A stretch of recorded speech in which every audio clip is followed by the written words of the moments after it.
Good morning, good afternoon guys, welcome back to the channel. Today is Sunday the 26th of February 2017. So just going to have a couple of light articles here before I get onto the next video. This giant ice crack in Antarctica has scientists concerned. Here's why. A large fissure in the ice is now 100 plus miles long and 1500 feet wide. It's enormous.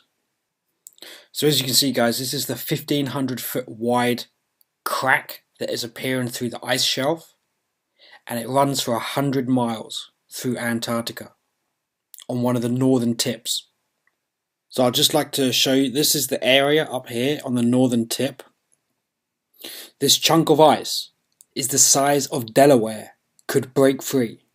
This could lead to a further collapse of the immense ice shelf. So I'm just going to read you one of the Webbot forecasts. It was the 2016 November edition. The very long-term datasets are gathering anew around Antarctica and its future shape. This set for shape also includes its ice pack. In these sets, even though seemingly contradictory to other sets forecasting an ice age, the Antarctica ice pack is described as withering over the next 2 human generations. The data indicates that this will be visible to the human eye, but will take some number of years to progress, the greater distance being forecast. The datasets are describing a situation where ancient human habitation, including technology, will be exposed by the withering ice packs and create something of an archaeology for profit at the newly exposed edges of the continent. The Antarctica datasets are describing a melting of the ice packs as well as drifting off. Yet the overall impact is also being described as moving currents and altering wind patterns, but in general not swelling the oceans. This last is showing up as being due to so much rain being dumped back onto land, some places in the form of snow, that will grow into its own ice pack. So I don't know what you guys make of that, but I would say that classes as the edge of the pack, which is going to be drifting off, and at some point something may be exposed in the future down the line through here. And following on from the dumping of snow forecasting, over here there is so much snow in Kazakhstan right now that people have to build tunnels to get out of their home. And there's a video here as well showing homes that have been buried by so much snow, with people literally having to dig tunnels to get out. So you can clearly see that this could be some form of terraforming taking place, moving ice packs literally from one place to another. And I'm going to follow on with this article as well, published on the 20th of February in Strange Sounds. Again, 4 mysterious humanoid shapes form above the cloud cover during a flight between Warsaw to London. What are these weird shapes standing above the cloud? You probably remember the giant cloud caught from a plane a while ago. Well, again, new disturbing humanoid shapes have appeared above the cloud. There are 4 weird objects shaped like pipes coming from below the cloud cover, flying from Warsaw to London Heathrow, looking out of a window to my left. Out of the corner of my eye, I saw these dark, thin figures in the middle of the cloud. It was definitely not a building because we were too high, so I thought they were mini tornadoes. But there were 4 figures, 2 tall and 2 slightly small. They were close together and did not move at all. They were dark, had a thicker upper body and thinner lower one. So were these random objects just randomly standing on top of a cloud? I took photos and showed it to my parents and brother, and they could not believe what they saw with their eyes. I was also a little excited because I've never seen anything like this before. After the plane went further, they disappeared from sight, obviously. But nonetheless, guys, a very bizarre thing above the cloud line. The images have caused a number of comments in social networks. Some believe they are condensed smoke columns of a power station, Others say it is sun reflection, but where is the flying object? Do you think this is extraterrestrial? About a year ago, Nick photographed a gigantic robot during a flight from Austria to Cork. So what are we facing here? A natural phenomenon or something totally outside our conception? I mean, you can even see the shadow line of this figure.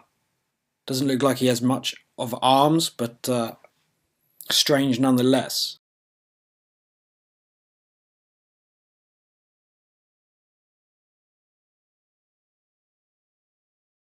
And we're going to head over to this next story from the same site.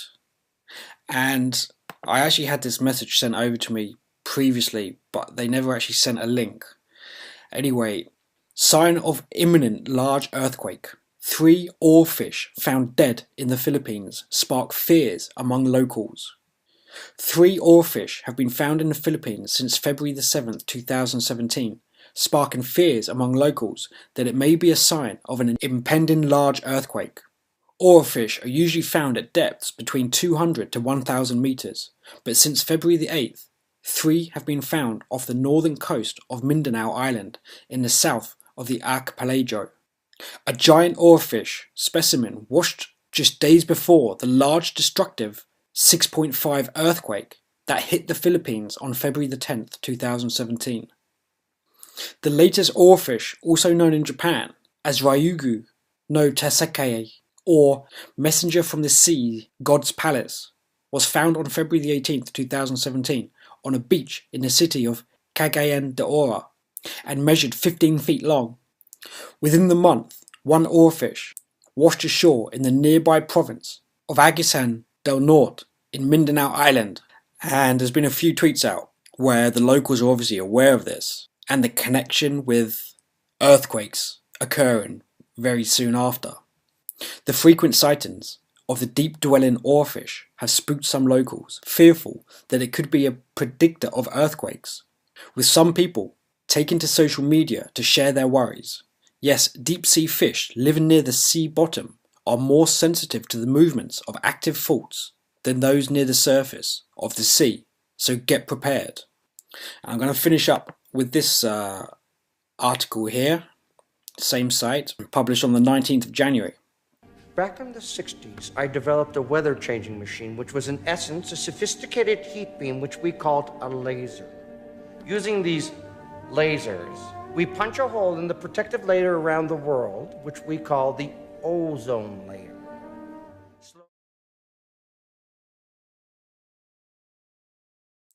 Heating the Earth's atmosphere with military lasers to create a giant surveillance lens in the sky. One thing that can safely be said about the military-industrial complex is that they are never short of ideas. Case in point, heating the Earth's atmosphere with lasers to create a giant magnifying glass for enhanced surveillance. This type of atmospheric tinkering, particularly heating the ionosphere, conjures up the controversial study use of HAARP, as well as projects like Bluebeam that reportedly would make use of holographic projections to simulate a range of visible events. One of the more recent military trends is the development and imminent implementation of lasers and electronic warfare.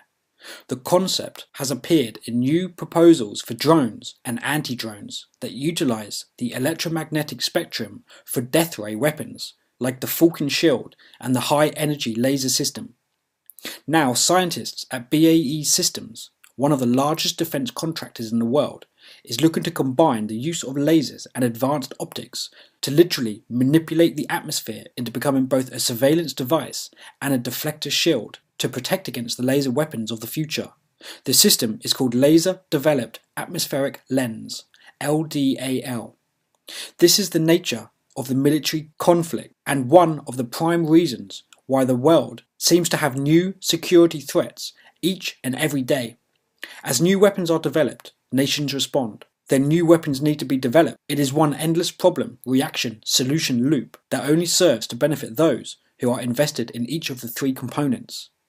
At the very end, of course, are the citizens of the Earth who are left to absorb the fallout of pervasive surveillance and ever-expanding military presence in their lives. BAE sets their timeline for this system along a 50-year trajectory.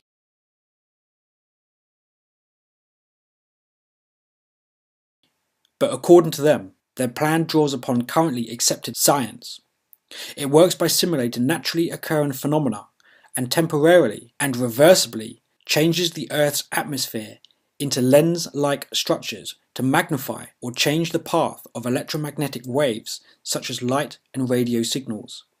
LDAL is a complex and initiative concept that copies two existing effects in nature, the reflective properties of the ionosphere and desert mirages.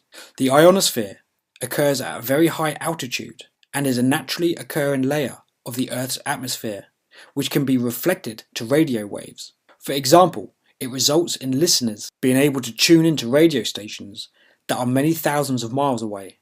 The radio signals bounce off the ionosphere, allowing them to travel very long distances through the air and over the Earth's surface. The desert mirage provides the illusion of a distant lake in the hot desert. This is because the light from the blue sky is bent or reflected by the hot air near the surface and into the vision of the person looking into the distance. LDAL simulates both of these effects by using a high pulsed power laser system and exploiting a physics phenomena called the Kerr effect to temporarily ionize or heat a small region of atmosphere into a structured way. Mirrors, glass lenses, and structures like Fresnel zone plates could all be replicated using the atmosphere, allowing the physics of refraction, reflection, and diffraction to be exploited. One can only speculate as to whether or not this technology will ever become reality, but it is guaranteed that military mad scientists will be working on it. And I'll play the video for you on that one now, guys. And I'll see you on the next video. Thanks a lot for watching, and please leave your comments.